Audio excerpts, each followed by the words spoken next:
Okay, so welcome everyone to the second day of the annual STCS Symposium. So it's a great pleasure to have Prakash Saivasan among us as a keynote speaker.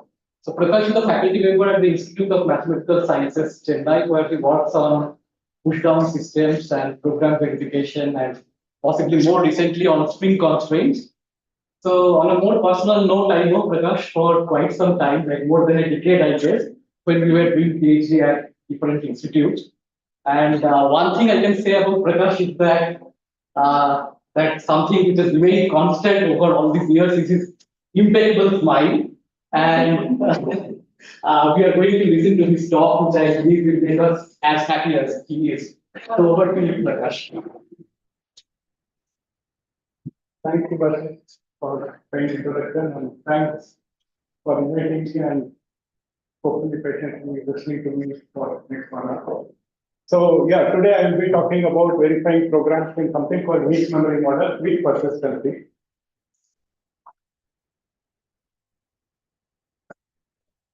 Forget it.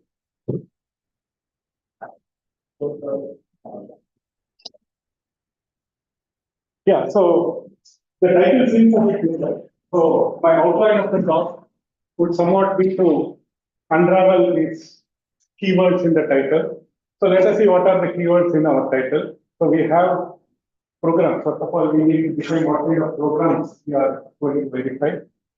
Then we have something called, so I introduce what concurrent programs are. Then we have something called weak memory model, which probably not many of us know. I will introduce what these weak memory models are. Then there is something called persistency, which I'm sure many of you would not know because it's a very recent addition to the model. So I will introduce what persistency is and what is verifying these things. I mean, what is verifying weak programs in weak memory model with persistency. So I will introduce what is the verification problem that we are interested in. In particular, I will concentrate during my talk on a particular kind of weak memory model with persistency, which is a model of lethal x86. And I will, in fact, use the model as proposed by Rad and her colleagues in Popper 22, which formalizes the Intel architecture. So what are concurrent programs? I mean, we all do a lot of programming, I suppose. And concurrent programs are, I mean, programs that can run in parallel. So let us make it a bit more formal. So in concurrent programs, you have multiple threads. They communicate using something called shared variables. So there are a finite set of shared variables, and these threads can write and read from these shared variables. So the model is very simple. So these are concurrent programs. So let us run example. So the mutual exclusion protocol you might have seen at some point in your life. So this tries to, it is a protocol to avoid two threads getting into critical section at the same time. So there is this thread 1 who writes a 1, asserts y equal to 0, and tries to go into the critical section. So he executes this one. The shared variable turns its value to 1. Then he asserts y equal to 0, and then he can enter critical section. Now the thread 2 now starts executing. He changes this variable y to 1, but then he can no longer assert x equal to 0 because the x has already become 1. So ideally, you would expect that both these threads cannot enter the critical section at the same time. It's a kind of deadlock. It can be deadlock. I am not thinking about it. Do you want both of them to run the critical section? Do you need to reset and start the section? Well, it's an example card program. So we'll assume that they just want to execute the critical section, and one of them is. So what are weak memory models? So before we get into weak memory models, there are two kinds of memory models. One is a strong, let's call it a strong memory model, and other the weak memory model. So there is something called sequential consistency, and there is called weak consistency. So the memory model can be partitioned into these two categories. In sequential consistency, it is like how we imagine the world. I mean, when you write, you expect the write to go to the memory, and when you read, you expect to read from the memory.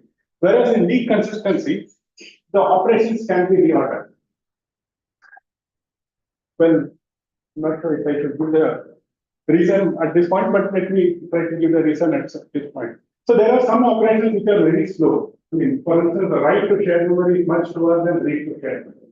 So it is to be more efficient, you would want the writes to be at its own pace and reads to be at its own pace. This is the reason why operations can be reordered in the weak consistency. There are various weak consistency models that have been studied. There is something called the TSO, which is total store order. There is something called a PSO, which is a partial store order. And in particular, in this talk, we'll be looking at something called x86, which is somehow a recent formalism that if I can say so, that promises to faithfully capture the working of Intel. So let us start with sequential consistency. So in sequential consistency, I will just run the example with one thread in the with the example of one thread, but you can have potentially multiple threads. So what are the instructions? Yeah, so as I said, the instructions are immediate and sequential. So what are the instructions that we are interested in? A program can write to shared memory, can read from shared memory, and there is something called a read, modify, write. So if you think of it, if you are a single program, you write, you read, nobody else comes and changes the memory in between. Whereas if you have multiple threads or concurrent threads, somebody can, by the time you read and write, somebody else can come and spoil your memory. So you have this read, modify, write, which is somehow atomic. It gives you the power to change, read and write the memory at the same time. So first you were reading, then writing. Which one? Yeah, you first test that the value is if you I will explain with the help of an example. So what happens when you write? Write happens. So essentially write modifies the value in the variable. So you have write x equal to 1, so the x got changed to 1. When you read from the memory. For instance, it reads the value of 0 into y. Read, modify, write simultaneously at a single stroke. Checks that the value of z is 0 and then changes it to 2 before anybody else can make anything. No, wait, so it will change it to 2 regardless of whether the thread passes or not? No, I mean, we assume that it only executes if the value is. Otherwise, let's assume that the program is. As there is not 0, It just either maybe it waits for the value to become 0 and then it.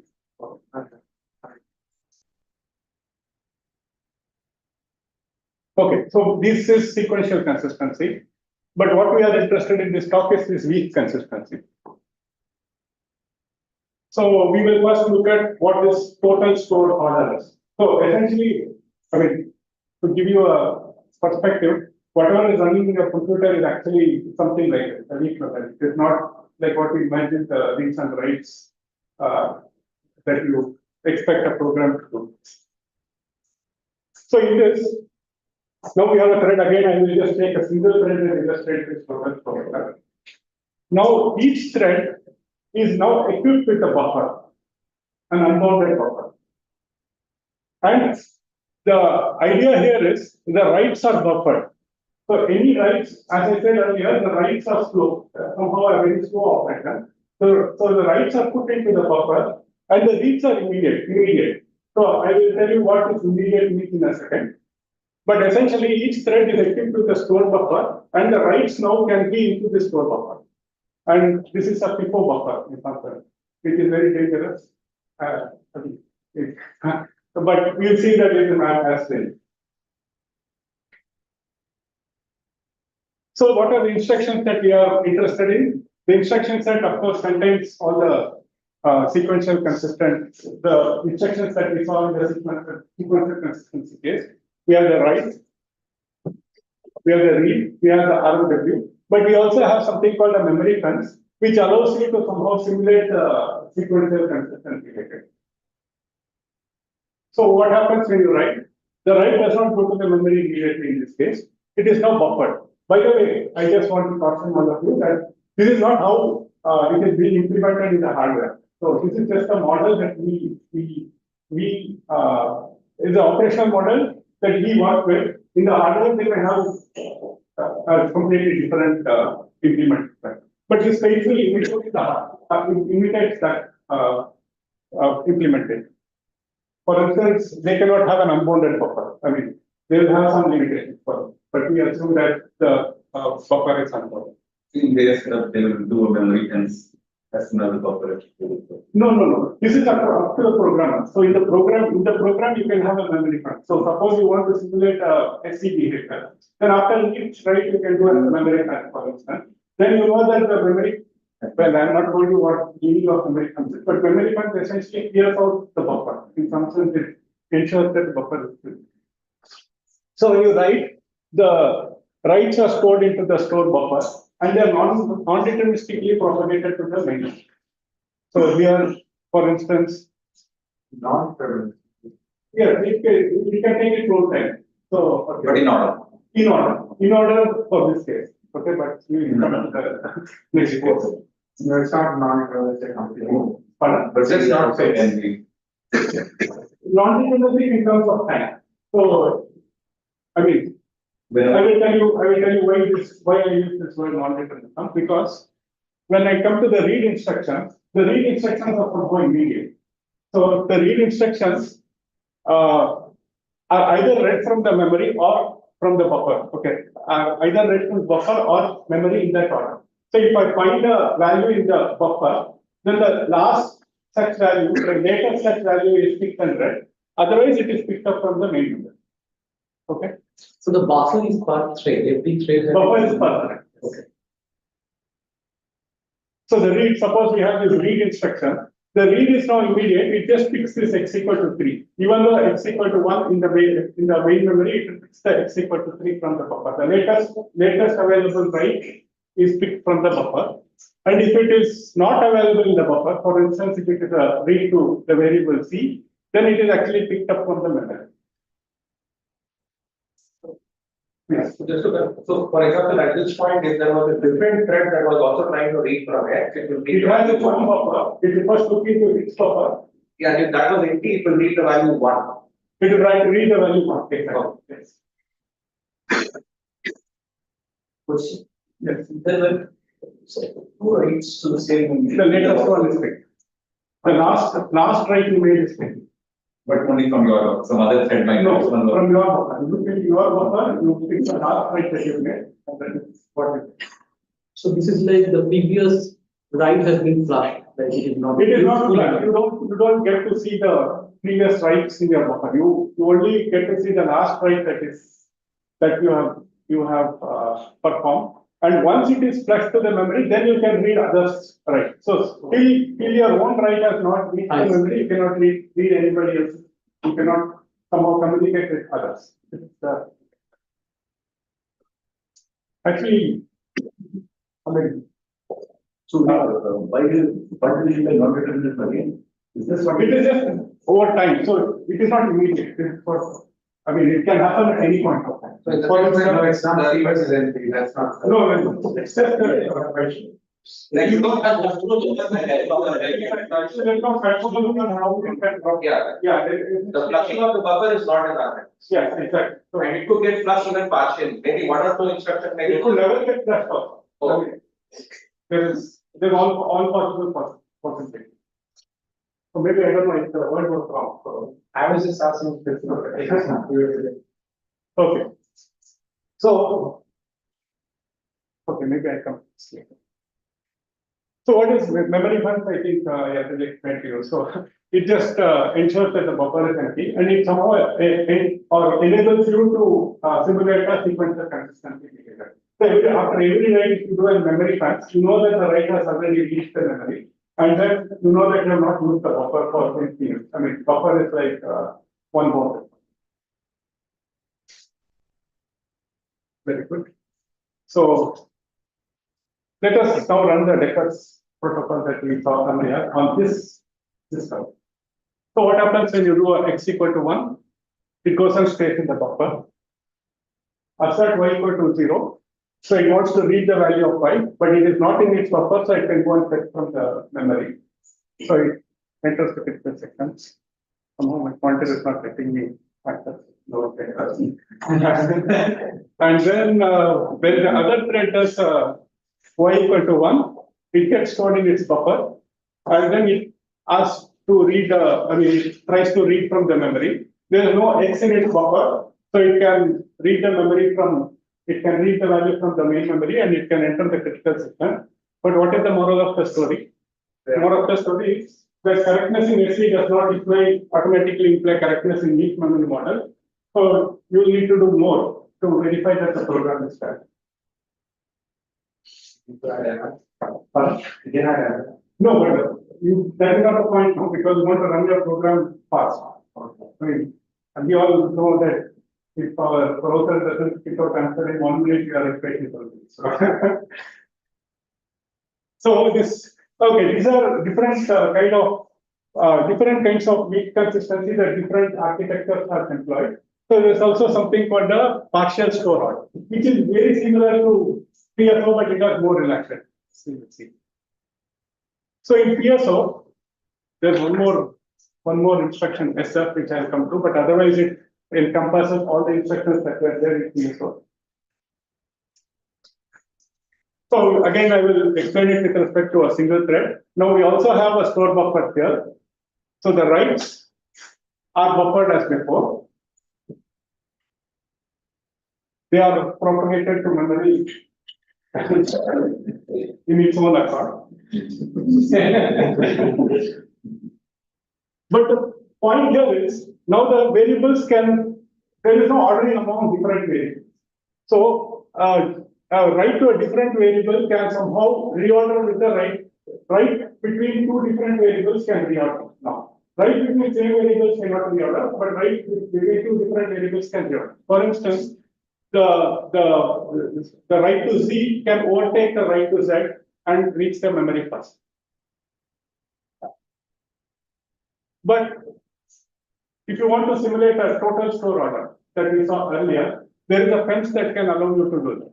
So if you put a fence between each of the writes, the fence somehow sits and doesn't allow anybody else to reorder with it. So it is somehow, it maintains the ordering among the writes.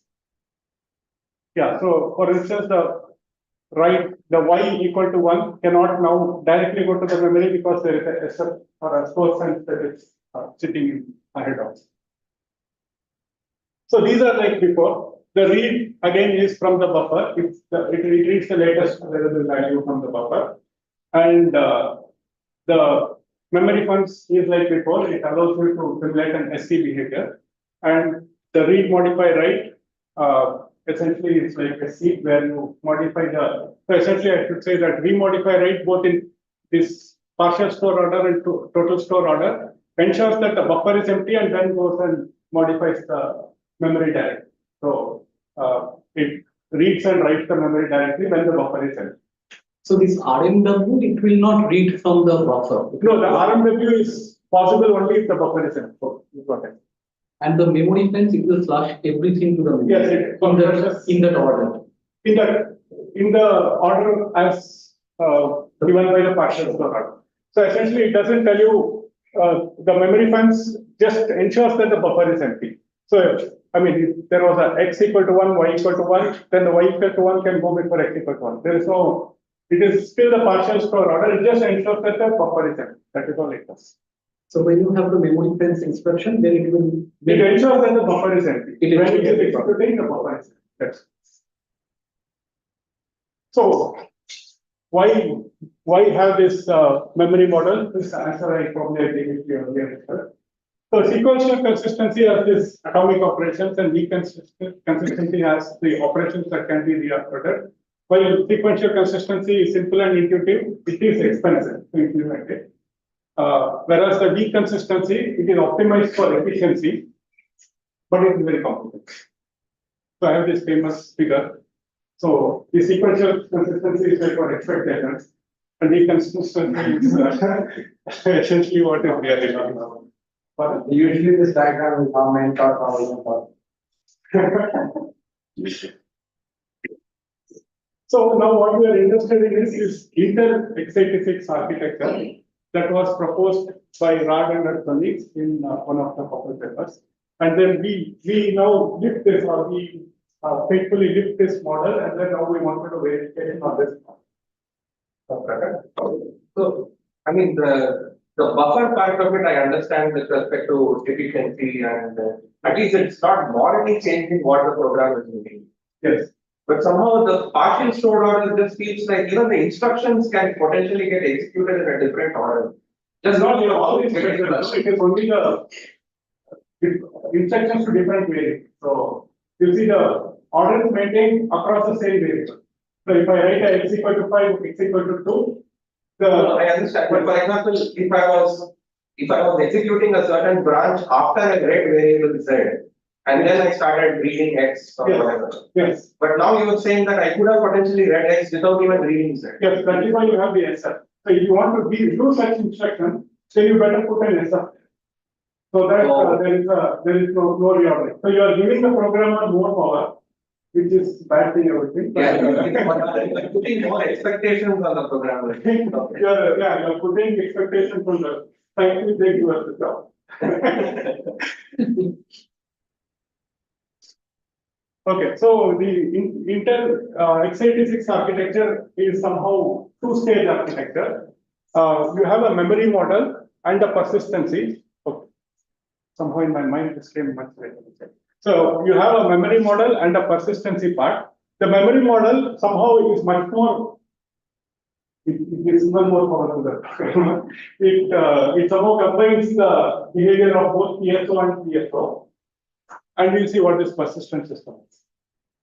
So Yeah. PSO somehow, I mean, it's more relaxed than TSO, right? It is more relaxed than So TSO. when you say that it has both TSO as well as PSO, This it's I will basically come to. equivalent to saying that it has TSO. I mean, No, I will, once I explain to you the semantics, it will be more clear. So let us first look at this memory model and answer your question. So in this x86 memory model, again we have a thread. I explained it with the help of a thread. It has a store buffer and it has the shared memory. There are various instructions now. Now the writes are of two different types. So you have they call it a write back way to write a memory, and they call it a non-temporal way to write a memory. So, but we will just name it as WB and HTTP. So you can write to a variable in two different ways with a word of caution. The original model, if you take a Rad et al. Model, there are much more different kinds of writes. They have a UC write, WC write, which is not going to. But for the purpose of reachability, it is enough to look at only the WB writes and NTW writes. And if you are interested, why I would urge you to take a look at it. Yeah, so both the writes are stored in the buffer. Now, to answer your question, these WB writes are like PSO. The NTW writes are like PSO. So you can say that for a particular write, you can ask it to behave like a TSO, or you can also ask it to behave like a PSO. So you are giving even more power to the programmer to decide what type of write he wants for a particular write, whether he wants a TSO write or a PSO write. So this kind of power is not actually the program. It is a compiler, right? No, it is actually available to the programmer. So they have some, at least in the assembly level, yes. Yes, Yes. Yeah. I don't know at the high level language, but there are libraries that are written using these. so when you say that, like the programmer, for example, writes NTW, how will it differ? This is what we will answer. Okay. So let us see what happens. So all the write instructions are actually stored in the store buffer. So there are.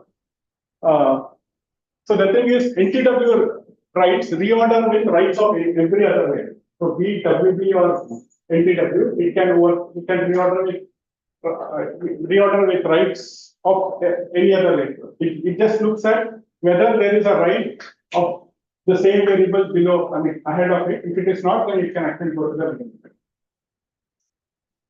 So the WB writes are like TSO, they do not reorder with each other. There is a ordering maintained across all the WB writes. For instance, here the WB, let me go back. Okay, here we had a WB write x equal to 1. The NTW can reorder in both ways. So WB can actually go ahead of this NTW because it is on a different variable. So WB can go ahead of this NTW, and between these NTWs, the second NTW can actually go to the memory before the first NTW. For instance, the y equal to 2 can go to the memory first before the first NTW.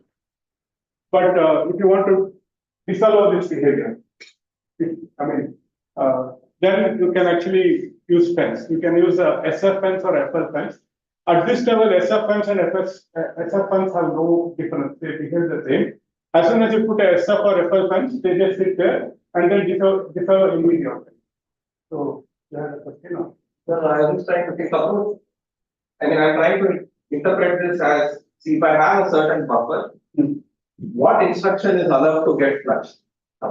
So if there is both the WB and the NTW, you think a WB can go first? Like but yes, if the WB does not have a right to the same the oldest WB can get flushed first. Yes. Any NTW can get flushed at any point. Is that right? Provided there is it orders the same variables right order. That's okay. Yeah. Within a variable, the order is maintained. Yes. Between WBs, it is even across the variable. So between WB, only the early whatever latest WB will get flushed. Which is exactly like a TSO. And then the NTW is somehow like the TSO. So it is not exactly TSO. I just meant that it somehow combines the power of TSO. So, I assume this will the ability to, for some instruction to move ahead of the queue is for some kind of an efficiency in the. It is just giving the programmer all the power they want. Is it a speed benefit in the? Does it give a speed benefit of some kind? Yeah, it does give speed benefit. I presume. I do not know. I am not a programmer and I am No, but in generally, this is what compilers will probably do. They will decide which to flush depending on what is giving them the most optimization. Yeah, but I happen to talk to one of my erstwhile colleague and currently in farm, probably know further than I do.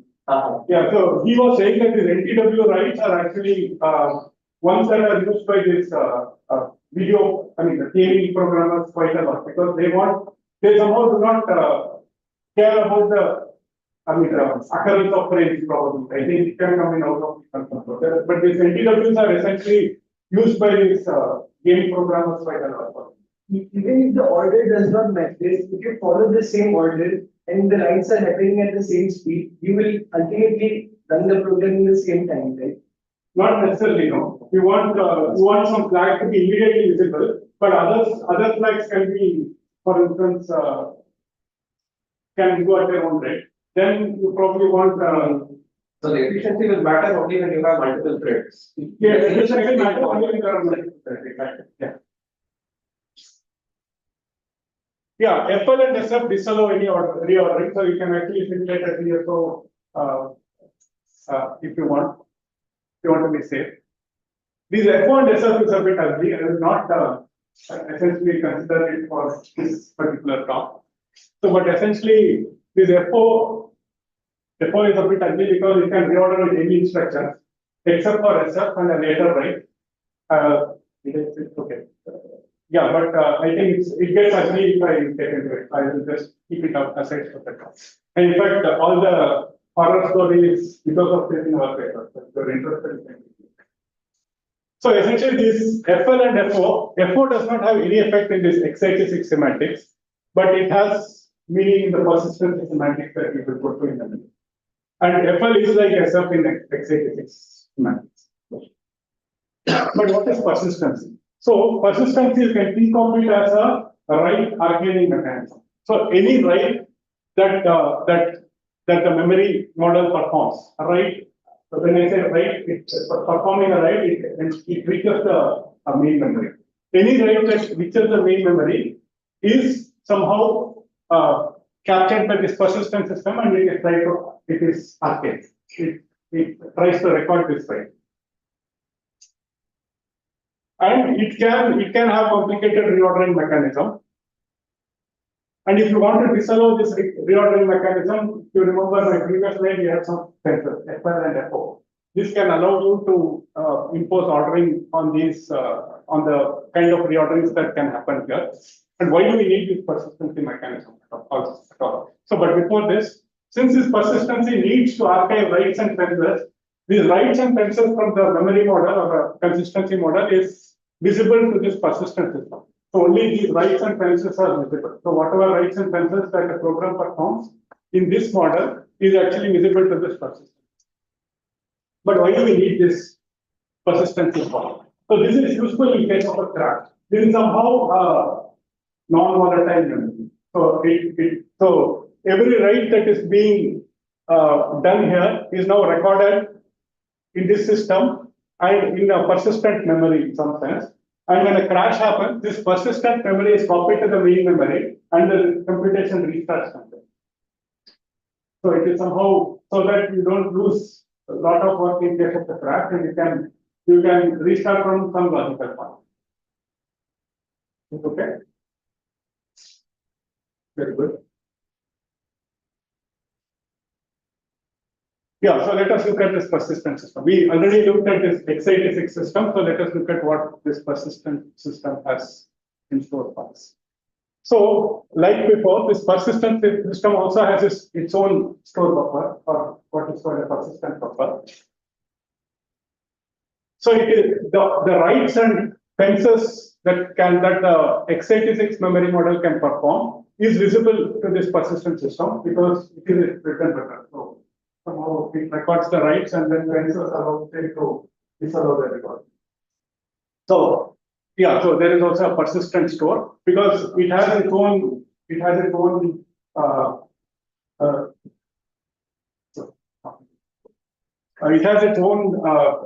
what is that? Way of persisting things. So what are the instructions that it can see from the x86 instructions that it can see? It can see all kinds of writes. So we had two kinds of write. It can see both the kinds of writes, and it can see all the fences that the x86 system provides.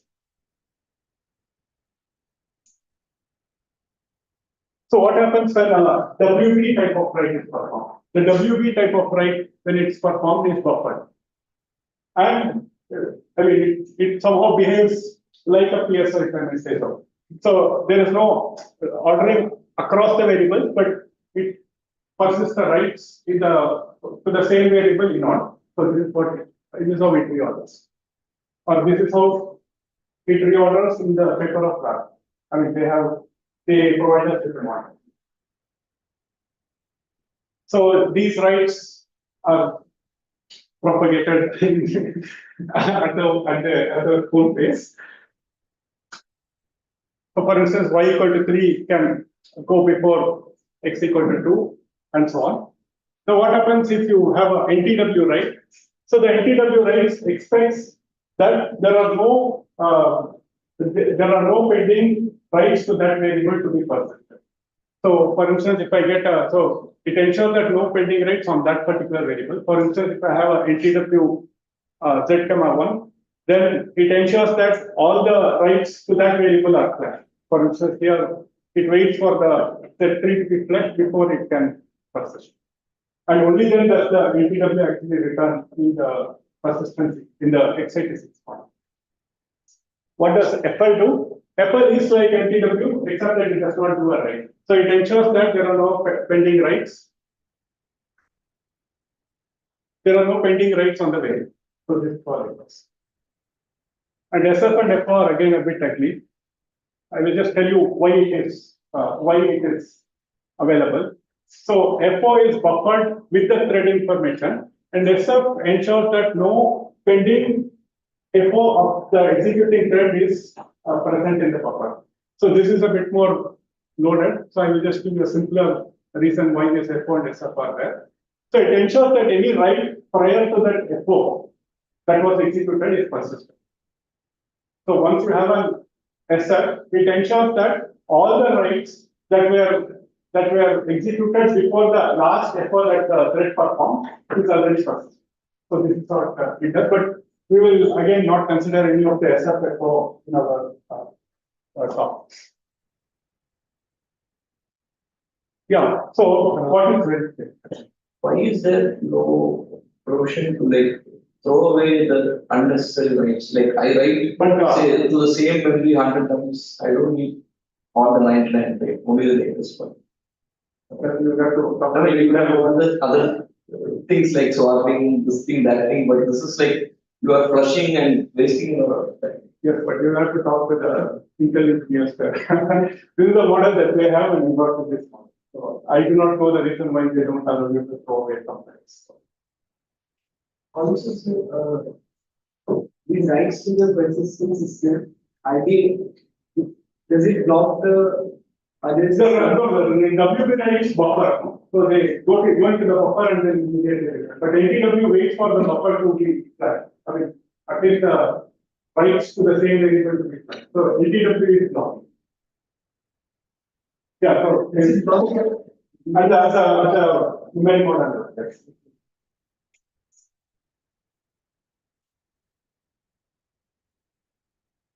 Okay, so what are we trying to verify? We are given a program and we are given a correctness specification.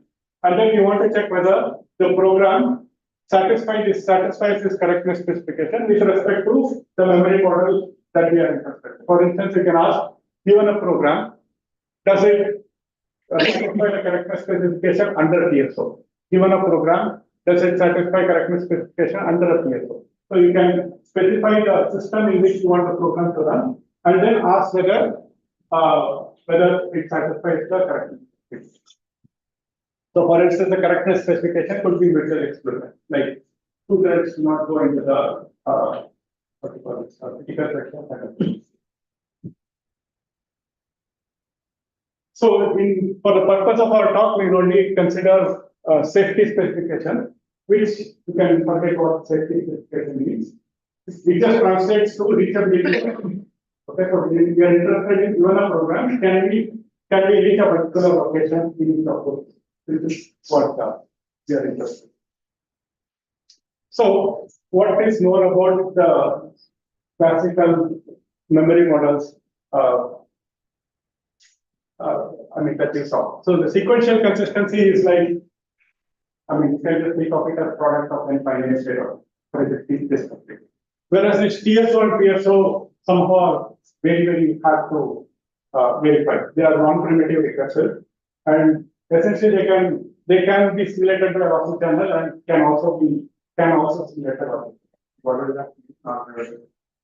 It is occurring. So the complexity is perfect. Complexity of verifying. So if you want to check whether given a program under the TSO semantics can reach a particular state in each of the program, this problem is not. But even for sequential consistency, it still needs space. Yes, this is a very easy because sequential consistency is like some n finite state orbital, and you are asking whether I can reach a particular state in the program. Yeah, so the decidability here is through a beautiful theory called the theory of well-structured classification. If you are interested, maybe you should. It is the same theory that is also used to decide decidability logic. So what is persistent infinity problem? Remember, we are now in the persistent world. We are with excited things. So here, I think I should probably speed up a bit, but hope I don't know. I might lose substance of it. So here, so what is the problem that we are interested in? So we said that when starting from an initial configuration, So starting from an initial configuration, if we reach a particular persistent memory, and if a crash occurs, we copy this persistent memory to the initial memory, and then continue our execution and so on.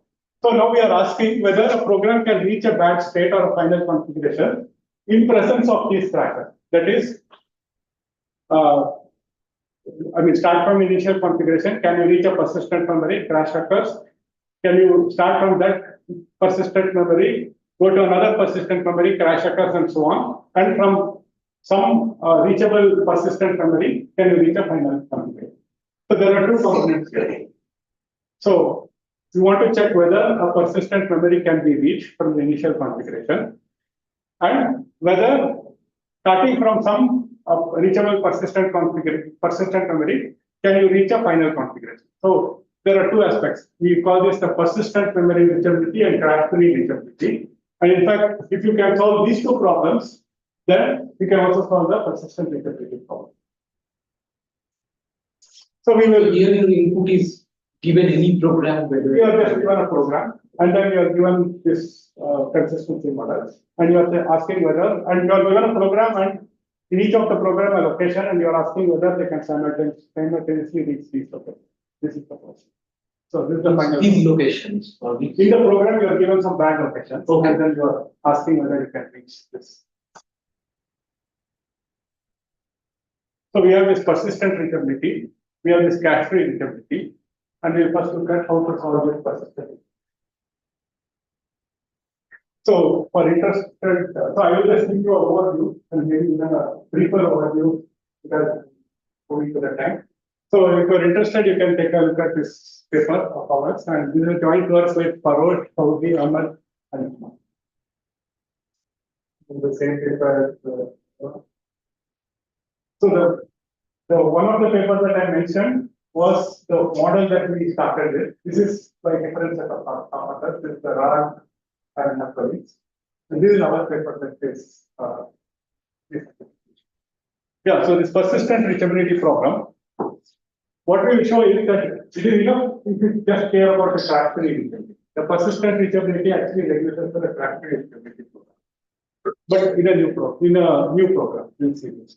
So if you give me an original program and ask for this persistent reachability, I can construct a new program, and then I can ask for cache-free reachability in this new program. So I just need, then if I do this, then I can somehow throw away the persistent memory reachability problem, and I can only work with this cache-free reachability. So how does this work? The new program, we have a new thread for the manager, and then we have a translation from the original program to this new program. So the idea here is to somehow employ a guess and verify technique. So the guess and verify technique is, so if you remember what gets, in the end, what gets persisted is actually a right. So the right that gets persisted last is what you're interested in. So you somehow the manager guesses the right that will persist last for each variable, and then what he has to do, he has to ensure that this right is not polluted by some other, or is not, so a later right is not persisted over it. So this is what the manager has to ensure, that the guessed right that will persist is not overwritten. So this is what we need to ensure. And if we can ensure this, then we can reduce the persistent reachability problem to the cache-free. How will we verify? This is the, I will tell you. Yeah. So the idea involves having a manager who actually now guesses this persisting right? Now the programs write directly to the memory. Then the manager cannot observe all the writes. Then which write will you pick? So the first idea that we employ is we will introduce. So could you say again, like what is the manager? So manager is another thread. He keeps observing each right, and then you pick one right and say, okay, this persists. And then after that, he ensures that no other right that variable comes. So this is how this joins. So, what you do is you introduce.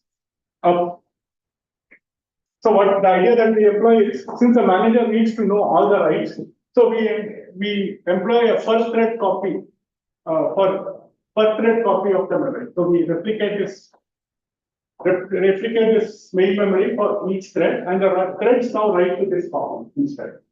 And the manager is now responsible for transferring the write from these copies to the main memory. So he actually transfers the write to the main. But you should be a bit careful here because you need to ensure that the semantics is not broken or the order of the writes that needs to be not broken. But this is easy to arrange because every time he is copying something, he ensures that nobody else updates. No other writes are updated to the copy. So you need to ensure that no updates are being performed during the copy. That he can, after the copy, he can just check that everything is still here.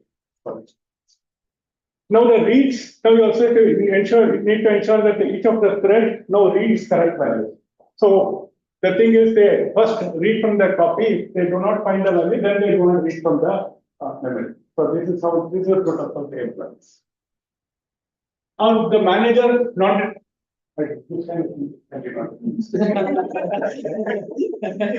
the manager non-deterministically picks a write and it marks it as okay. This is going to persist. Yeah, but of course the manager has to ensure that the value is not volatile. And the next slide will be telling you how how the manager performs this. Actually, a manager cannot perform it alone, so it needs the help of the thread. So we just call the write that he picks to be persisted as a frozen write.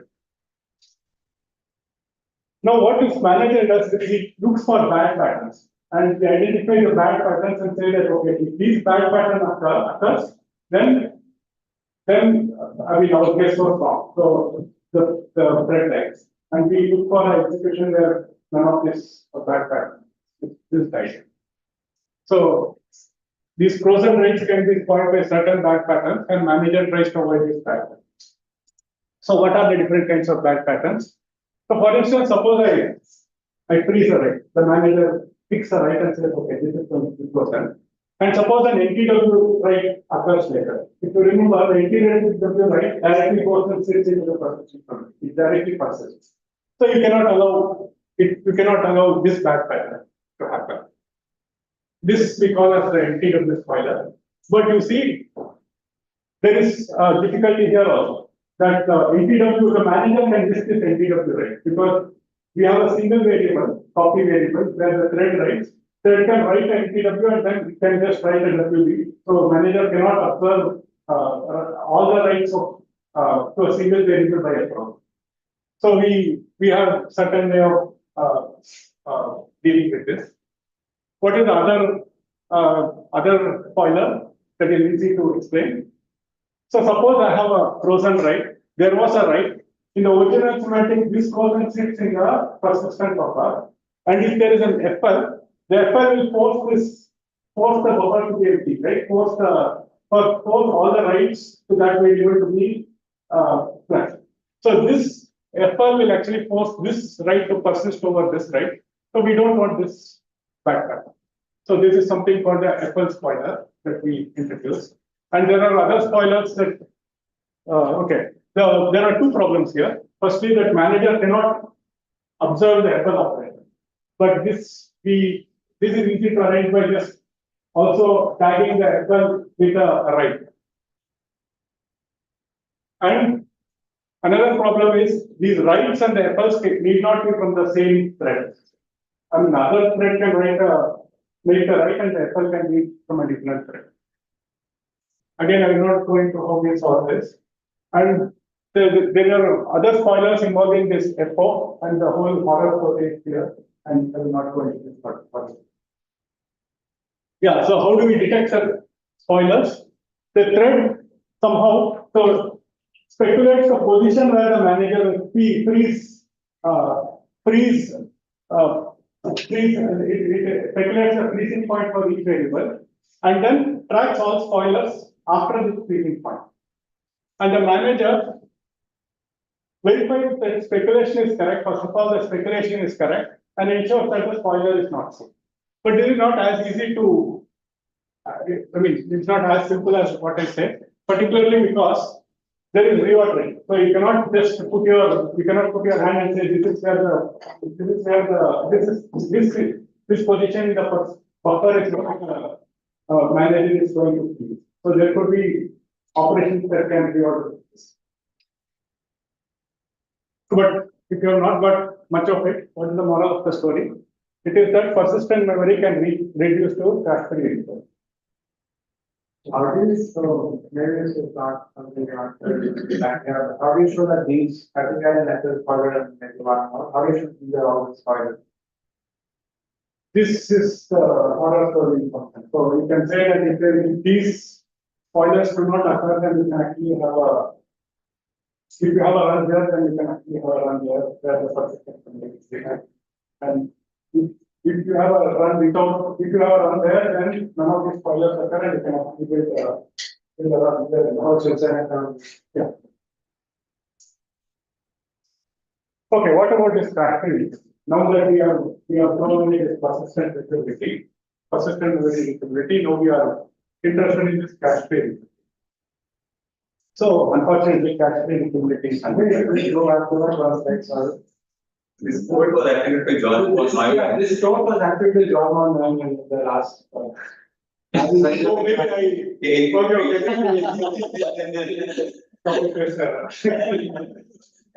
my slides are not practiced.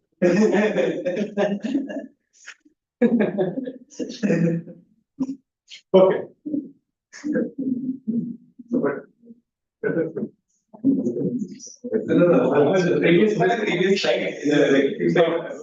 yeah, but this is not Benjamin Franklin. I think the persistence was Benjamin Franklin. This is John Bond. Yeah, That's what the previous slide. Right. Yeah, so the cache-free reachability unfortunately is undecidable. The reduction is from post correspondence problem. But the idea here is that we can implement an alternating bit protocol and then ensure that there is no loss. What I mean by lossiness, if I remember, I said that the PSO actually reduces to lossiness. So there is somehow inherent lossiness in this buffer. Otherwise, you don't get decidability. It is like a before. I mean, if you have a before, then you are. So the idea here is, suppose I just explain to you this, or I will. So there is no lossiness here. That's what it's saying. There is inherent lossiness because all threads cannot observe all the writes. So there is some lossiness that is going on. But in the PSO you had lossiness and it was decidable. There was no lossiness in the semantics, but there is lossiness because not everything that you write into the memory is can be seen by other processes. It can somehow lose the writes. This is the lossiness that happens. So I think maybe I take 5 minutes more. Yeah, so the alternating bit protocol that we employ is this. So suppose I have this thread which writes x equal to 1, y equal to 1 n times. Then what happens? Then I have n many x equal to 1, y equal to 1 in my buffer. And then suppose this thread 2, I will show that this thread 2 cannot miss any of these writes. Okay. So let us see. So what happens here? It cannot update this x equal to 1 because it does a assert x equal to 1. So before this assert x equal to 0 is performed, the x equal to 1 cannot reach the memory. And then it does a RMW x. It changes the 1 to 0, which means that x equal to 1 happens. And then it can execute this RMW x equal to 1, x equal to 1, x equal to 0 after reading a 1. And then at this point, the y equal to 1 cannot reach the memory because if it reaches, then it can no longer reach the deadlock. It can no longer do this assert of y equal to 0. So it does this assert of y equal to 0, then the y equal to 1 happens, and then it asserts x equal to 0, which means that the other write cannot be updated. And it can do this n times, but the moral of the story is thread 2 only reaches the end if it does not miss the write. And this is precisely what we employ to show the undecidability. So in PCP, you are given two index sets, U and V, and then you are asking whether there is a index sequence such that if you pick these indices, if you pick the words from the first set and the words from the second set, they concatenate and give the same word. So this is the PCP proper. And so given such a PCP instance, we can actually construct a cache tree reachability. We can construct a program such that the final locations are reached only if there is a solution for the PCP in the cache tree reachability semantics. So what does this do? This essentially employs this alternating bit protocol. So there are two threads, PCP-gen and PCP-verify. So PCP-gen essentially tries to guess these indices, these words U1 to UIN, V1 to EIN, and it writes it to these two variables, S and P. So it writes the corresponding word, picks an index and writes the corresponding word to this S and T variable, and then it encodes the size in the alternating bit protocol. And what does this PCP verify does? It runs this alternating bit protocol, which ensures that there is no lossiness, and then it ensures that every symbol in S and T are the same. So this somehow you ensure that the length of this is same because it picks one letter from each of these S and T, and it also ensures that the letters or symbols that occur are the same. So you get an undecidability because of this. So cache tree reachability is undecidable. But if you see in our program, there is an unbounded alternation between NTWs and WBs that is happening. Every time you pick an index, you also encode the size as a WB and the word as a NTW. So what we next show is that there is a decidable fragment, a nice decidable fragment, which is alternation, which we call as alternation bounded reachability. So once, as I said, the source of decidability is unbounded alternation between NTW and WB. So what you can do is so we introduce the notion of K alternation bounded execution for a thread. That is, each thread only performs a sequence of NTW, switches, perform a sequence of WB, and so on. And this switch between WB and NTW is bounded by some operating thread K. Okay, then we call it as a K bounded alternation for that particular thread. And then you can ask for an execution. So you can ask reachability where each thread performs only K alternation. I mean, the alternation for each thread is bounded. So K alternation bounded reachability asks if the final configuration can be reached, in which every thread only does a K alternation, at most K alternation. So how do we get decidability for this? So, but the problem also here is that there can be unbounded alternation, unbounded reorderings between the alternation block. For instance, this NTW can overtake all these blocks if there is no write on that variable, because NTW semantic allows reordering if there is no write to that particular variable. And this WB also can overtake this NTW if this WB, there is no other pending write to this WB.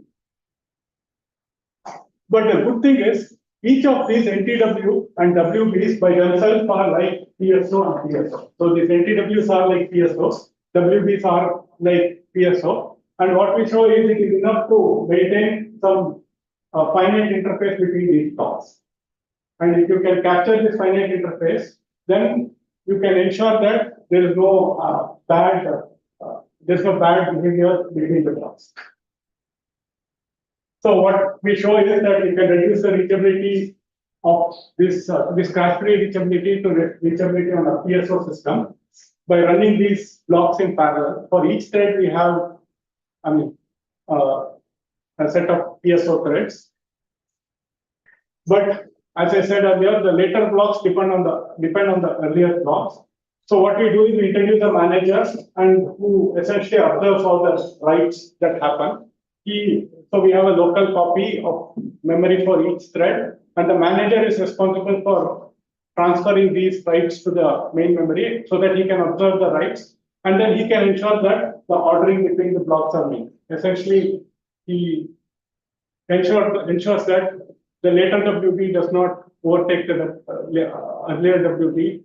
The NTWs do not overtake writes to the same variable and the SF is maintained. There are other things. There is also the RMW that we have to take care. But essentially, this is the trick that we employ to get different. I think I'm in time for completion.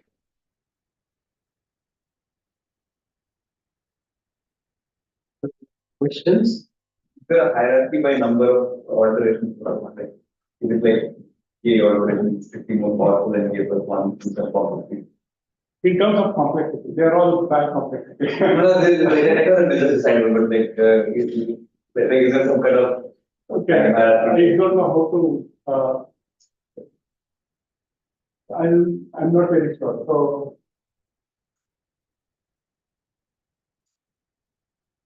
I'm not sure how that is. Because I mean, the complexity is so bad that you don't want to go and explore the complexity at that high level. Okay, I mean, decidability is something to solve. So here you get non-primitive difference. It is also because we go through the decidability for PSO. Actually, we also have a direct way to reduce it to WSTS, but then we also have a way to. What is PSA? What is PSA?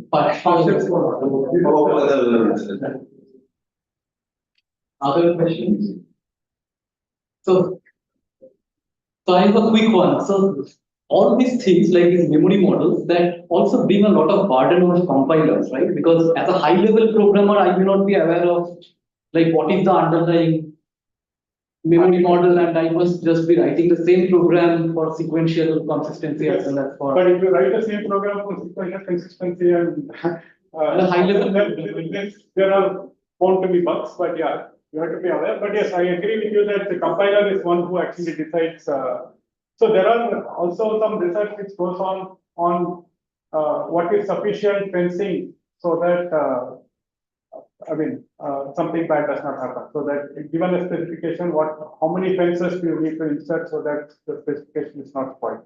so there is some parallel work on compiler verification. Yes, for instance, this one is a compiler work which help or assist the compiler that how many fences does the compiler need to insert so that given a specification, the current program when it compiles, it behaves properly.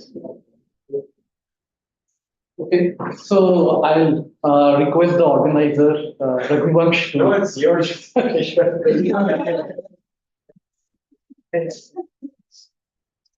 you need to be careful with like some jumping jack. So here is a small token of appreciation for the invited speaker.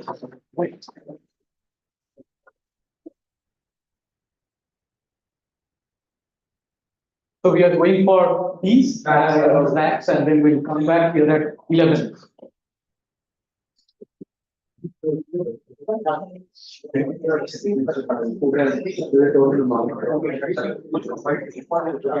So your part.